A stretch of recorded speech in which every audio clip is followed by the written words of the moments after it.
Hello à tous les criquets dynamiques. Aujourd'hui, on plonge dans le monde du métabolisme. Mais qu'est-ce donc? C'est ce phénomène que vous avez tous déjà ressenti, j'en suis persuadé. Vous voyez quand vous suivez un régime sans perdre de poids, ou que vous faites du sport sans voir de résultats? C'est l'effet yo-yo, un ami de longue date pour beaucoup d'entre vous. Mais saviez-vous que c'est étroitement lié à votre métabolisme? Accrochez-vous, on va inverser cette tendance. Salut à tous les criquets passionnés de nutrition. J'espère que vous êtes prêts à plonger dans le monde du métabolisme. C'est un phénomène que vous avez probablement déjà expérimenté. Vous savez, quand vous suivez un régime mais que les kilos ne s'en vont pas, ou lorsque vous faites du sport sans voir de résultats. C'est ce qu'on appelle l'effet yo-yo, une situation bien connue de beaucoup. Mais saviez-vous que cela est étroitement lié à votre métabolisme? Aujourd'hui, je vais vous expliquer tout ça et bien plus encore. Avant de commencer, n'oubliez pas de vous abonner à ma chaîne YouTube et d'activer la cloche pour ne rien manquer. C'est parti! Si vous me suivez régulièrement, vous savez que pour moi, rester en forme et atteindre ses objectifs physiques peut se faire en harmonie avec le plaisir alimentaire.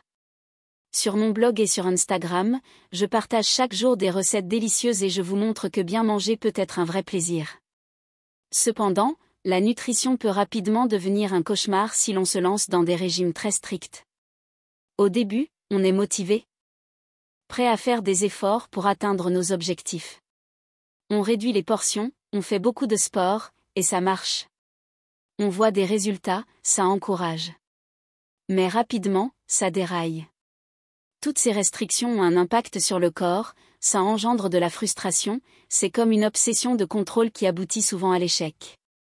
Je m'écarte un peu du sujet, mais c'est crucial, je déconseille cette approche. Faire attention à son alimentation, oui, mais être constamment dans la restriction et le contrôle, c'est risqué.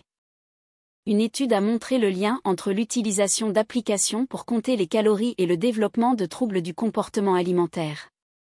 Il faut être vigilant.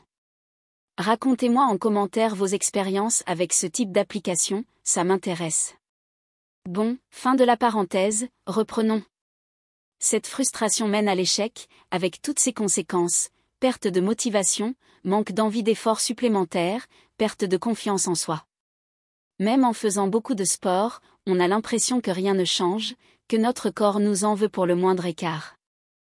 L'alimentation devient une source d'angoisse. Mais vous savez quoi?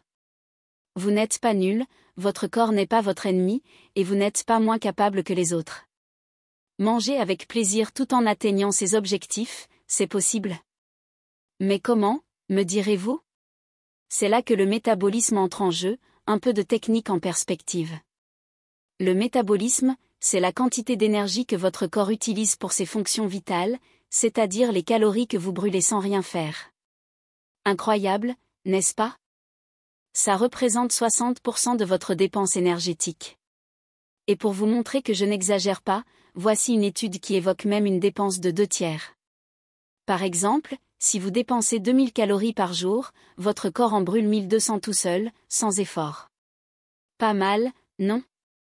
Mais cette quantité varie en fonction de nombreux facteurs, comme la génétique, l'âge, le sexe, la composition corporelle, mais aussi l'alimentation et l'activité physique. Mais voilà, à force de régime strict, de trop d'activité physique ou de stress, on abîme ce métabolisme. Le corps entre en mode survie. Demande moins d'énergie pour fonctionner. Une étude en 2015 a montré que le stress réduit la dépense énergétique de 100 calories chez les participants, soit une prise de poids de 100 kg sur une année. Ça vaut le coup de rester zen, non? Ce ralentissement du métabolisme crée un cercle vicieux, moins d'énergie demandée, moins de régime fonctionne sur le long terme. Pour éviter cela, agissons sur les facteurs que l'on peut contrôler, l'alimentation, le sport, le sommeil. Pour continuer à perdre du poids, il faut éviter que le métabolisme ralentisse à cause des régimes excessifs. Et pour cela, il faut choquer le métabolisme, le réveiller. C'est là que j'ai créé le programme Booste ton métabolisme, pour aider ceux qui sont coincés à cause de régimes stricts et subissent l'effet yo-yo depuis trop longtemps. Si ça vous intéresse, jetez un œil à ma boutique en ligne, je vous mets le lien ci-dessous.